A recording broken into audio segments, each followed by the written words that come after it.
اللہ کے محبوب صلی اللہ علیہ وآلہ وسلم جب کبھی بھی خطبہ دیتے تھے نا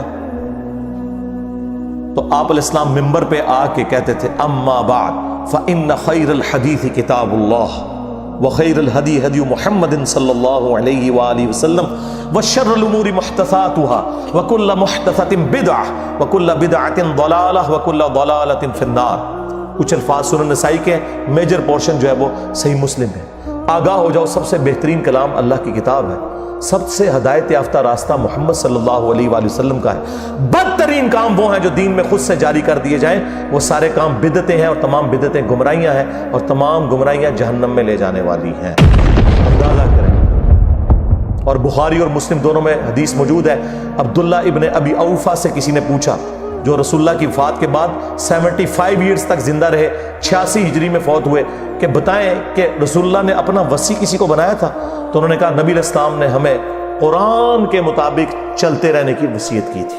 قرآن وصی رسول ہے، خلیفۃ الرسول ہے، وصی رسول، جس کے اوپر آج سنی شیعہ دو فرقے بنے ہوئے ہیں۔ سیدنا ابوبکر خلیفۃ الرسول ہے صحابہ کرام کے اجماع کے اوپر، وصی رسول نہیں، وصی رسول قرآن ہے۔ وصی رسول نہ سیدنا ابوبکر ہے نہ سیدنا علی ہے، اور وہ نیچرل ہے، کیونکہ 2 سال کے بعد تو حضرت ابوبکر بھی فوت ہو گئے، ہاں 12 سال کے بعد سیدنا عمر بھی شہید ہو گئے، 24 سال کے بعد سیدنا عثمان بھی شہید، اور 30 سال کے بعد سیدنا علی بھی شہید، اور آخری صحابی ابو طفیل عامر بن واثلہ 110 ہجری میں نبی علیہ السلام کی وفات کے 100 سال کے بعد وہ دنیا سے چلے گئے۔ اس کے بعد اس پلانٹ ارتھ پہ کوئی صحابی نہیں ہے۔ نبی علیہ السلام کسی صحابی کو بھی وصی بناتے تو مر تو اس نے بھی جانا تھا، یہ زندہ چیز چھوڑی۔ بخاری مسلم دونوں میں حدیث ہے، اللہ نے ہر نبی کو کوئی نہ کوئی معجزہ دیا تھا، اور جتنے لوگ اس نبی پر ایمان لاتے تھے اسی معجزے کی وجہ سے لاتے تھے۔ مجھے اللہ نے سب سے بڑا وحی کا معجزہ دیا ہے قرآن۔ میں اللہ سے امید کرتا ہوں سب سے زیادہ میرے امتی ہوں گے جنت میں جانے والے، کیونکہ میرا معجزہ سب سے بڑا ہے قرآن کی وجہ سے۔ اور بخاری مسلم میں آ گیا کہ جنتیوں کا نصف میری امت سے ہے، قرآن کی وجہ سے۔ جامعہ ترمذی میں، سنن ابن ماجہ میں حدیث ہے، جنتیوں کی 120 میں سے 80 صفحے میری امت سے، قرآن کی وجہ سے۔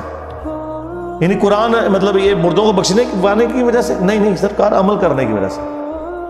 تو نبی علیہ السلام کا وصی، آپ کا خلیفہ، آپ علیہ السلام کا انسٹرومنٹ آف دعوت، ہر چیز۔ صحیح بخاری میں ایک بڑی زبردست حدیث ہے جو میں نے ایک دفعہ اپنے ممبر سے بیان کی ہے، ادروائز وہ حدیث آپ نے کبھی سنی نہیں ہوگی، کیونکہ اس کے ساتھ 295C جڑی ہوئی ہے۔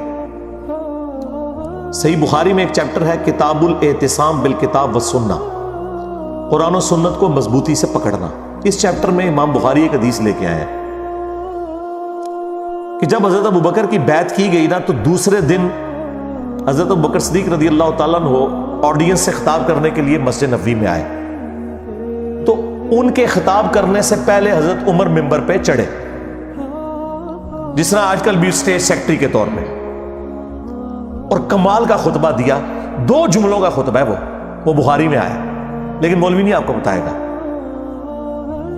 جن کو بتانا چاہیے وہ بھی ڈرتے ہیں بتاتے ہوئے، جن کو نہیں بتانا چاہیے وہ تو نہیں بتائیں گے۔ حضرت عمر کے الفاظ ہیں کہ دیکھو، یعنی حضور کے غم کی وجہ سے لوگ دکھی تھے، یعنی جس شخصیت کو آپ اپنے ماں باپ اولاد سب سے بڑھ کر عزیز سمجھتے ہیں اور وہ دنیا سے چلی جائے تو صحابہ کرام کی تکلیف کا اندازہ کون کر سکتا ہے۔ تو سیدنا عمر نے کہا کہ دیکھو، اللہ نے اپنے نبی کے لیے وہ پسند کیا جو اللہ کے پاس تھا، وہ اس سے بہتر تھا جو دنیا میں۔ وَلَلْآخِرَةُ خَيْرٌ لَكَ مِنَ الْأُولَى، اے نبی تمہارا ہر آنے والا لمحہ گزرے ہوئے سے بہتر ہوگا۔ کیوں؟ وَرَفَعْنَا لَكَ ذِكْرَكَ، ہم نے آپ کے لیے آپ کا ذکر بلند کر دیا۔ دنیا میں کوئی لمحہ ایسا نہیں ہے کہ اللہ کے ساتھ رسول اللہ کا نام نہ بولا جاتا ہو اذان کے اندر، اللہم صلی علی محمد وعلی آل محمد۔ تو حضرت عمر کے الفاظ ہیں کہ اللہ تعالیٰ نے وہ پسند کیا جو تمہارے نبی کے لیے بہتر تھا، لیکن اللہ نے تمہارے لیے تمہارے نبی کے جانے کے بعد وہ کتاب چھوڑ دی ہے جس کتاب کے ذریعے اس نے اپنے نبی کو ہدایت دی تھی۔ اب یہ بڑا خطرناک جملہ تھا، خطرناک جملہ تھا۔ خطرناک سے بھی اگلا ورژن. تم بھی اس کتاب کو پکڑو گے تو ہدایت پہ قائم رہو گے. اور پھر اس جملے کو ریپیٹ کیا, اس کتاب کو, کہ جس کتاب کو تمہارے نبی کی ہدایت کا ذریعہ بنایا. اچھا, اس کا یہ مطلب نہیں نعوذ باللہ کوئی رسول اللہ گمراہ تھے, نہیں. قرآن میں واضح آیت ہے, ما ضل صاحبکم وما غوا, تمہارے نبی نہ کبھی بہکے ہیں نہ کبھی بہرا چلے ہیں.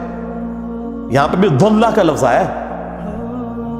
یہ کیا ہے جو قرآن حکیم میں اللہ تعالیٰ نے فرمایا ووجدک ضالا فہدی, اے نبی ہم نے آپ کو اپنی محبت میں خود رفتہ پایا اور ہدایت کے بلند ترین مرتبے پر پہنچا دیا.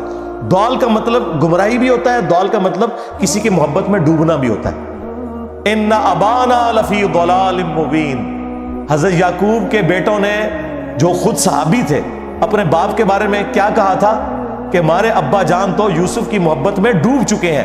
اب وہاں ترجمہ فی ضلال مبین کا یہ تو نہیں کرتے کہ ہمارے ابا گمراہ ہو چکے ہیں, وہ تو کافر ہو جاتے اپنے پیغمبر ابے کو کہتے تو نہیں. ووجدک ضالا فہدی, احمد بریلوی نے بالکل صحیح ترجمہ کیا, مولانا مودودی نے بھی صحیح ترجمہ کیا. اپنی محبت میں خود رفتہ پایا اور ہدایت کی اعلیٰ منزل کو پہنچا دیا. یہی مضمون سورہ شورى میں بھی ہے کہ ہم نے اس قرآن کے ذریعے اے نبی آپ کو اس اعلیٰ درجے پر پہنچایا. ما کنت تدری ما الکتاب ولا الایمان, اس قرآن کے نزول سے پہلے آپ نہ کتاب جانتے تھے نہ ایمان کی تفصیلات, بلکہ اللہ نے اس کو ہدایت اور نور کا ذریعہ بنایا. وَإِنَّكَ لَتَهْدِي إِلَىٰ صِرَاطٍ مُسْتَقِيمٍ, اور نبی بے شک اب آپ بھی لوگوں کو ہدایت کی طرف بلاتے ہیں. تو نبی علیہ السلام, وہ میں بتا رہا تھا خطبہ کیوں نہیں لوگ بیان کرتے تھے, اس میں جو حضرت عمر کا جملہ ہے نا کہ اللہ نے اس کتاب کے ذریعے تمہارے نبی کو ہدایت دی, تو اب اس کے لوگ ڈرتے تھے یار یہ تو کہیں گے نبی کو گمراہ مان رہے ہیں. بھائی تم ایکسپلین کرو, ہم نے بھی کر دیا. یہ کبھی بھی خطبہ بیان نہیں ہوا, اور یہ خطبہ صحیح بخاری میں لکھا ہوا ہے. حضرت عمر فاروق رضی اللہ تعالیٰ عنہ نے حضرت ابوبکر کی خلافت اسٹیبلش ہونے کے دوسرے دن خطبہ دیا. کمال کا خطبہ ہے,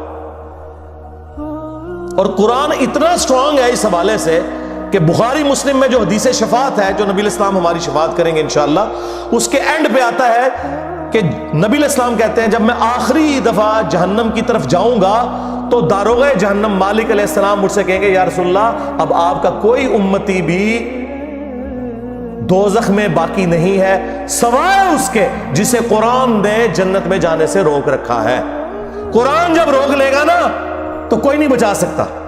یہ ویسے شعر ہے, خدا کا پکڑا چھڑائے محمد کا پکڑا چھڑا کوئی نہیں سکتا. کتنا یہ ظلم کر رہے ہیں, اللہ اور رسول کا مقابلہ کروا رہے ہیں, نعوذ باللہ. اور بخاری مسلم میں لکھا ہے کہ یا رسول اللہ قرآن نے روک لیا ہے, اب آپ کی شفاعت بھی ان کے کام نہیں آئے گی جن کو قرآن نے جنت میں جانے سے روک لیا. اور قرآن نے کن کو روک لیا؟ انہ من یشرک باللہ فقد حرم اللہ علیہ الجنہ ومأواہ النار وما للظالمین من انصار, بے شک جو کوئی بھی اللہ کے ساتھ شرک کرے گا اللہ نے اس پہ جنت حرام کر دی ہے, اس کا ٹھکانہ جہنم ہے, وہاں اس کا کوئی مددگار نہیں ہوگا. قرآن نے جنت حرام کر دی ہوئی ہے. حتیٰ کہ بخاری اور مسلم دونوں میں حدیث ہے اللہ نے ہر نبی کو ایک مقبول دعا دی تھی جو اس نے دنیا ہی میں کر لی, لیکن میں نے اپنی دعا چھپا کے رکھی ہے قیامت کے دن کے لیے, اور میری اس دعا سے میرے ہر امتی کو نفع پہنچے گا سوائے اس شخص کے کہ جس نے دنیا میں اللہ کے ساتھ کسی قسم کا شرک کیا. شرک is the most sensitive issue in the sight of اللہ. اور شرک اور نماز یہ دو سینسٹیو ٹاپکس ہیں. قرآن کی توہین وہی لوگ کر رہے ہیں اصل میں جو قرآن پڑھنے سے روک رہے ہیں, جس کی وجہ سے شرک پھیل رہا ہے, اور نماز سے کوسوں دور ہے کیونکہ انہوں نے قرآن تو پڑھا نہیں, انہیں پتا کیسے چلے کہ قرآن کا مسلمان اور ہے اور پاکستان کا مسلمان اور. ہاں, مرنے سے پہلے اے مسلمان کر لے اس پہ غور, قرآن کا مسلمان اور ہے, پاکستان کا مسلمان اور. قرآن کا تو مسلمان یہ ہے وَأَقِيمُوا الصَّلَاةَ وَلَا تَكُونُوا مِنَ الْمُشْرِكِينَ, سورہ روم آیت نمبر 31. دیکھنا نماز کو قائم کرنا, مشرک نہ ہو جانا. اور صحیح مسلم کی حدیث کے بندے کے کفر اور ایمان, شرک اور اسلام کے درمیان فرق نماز ہے.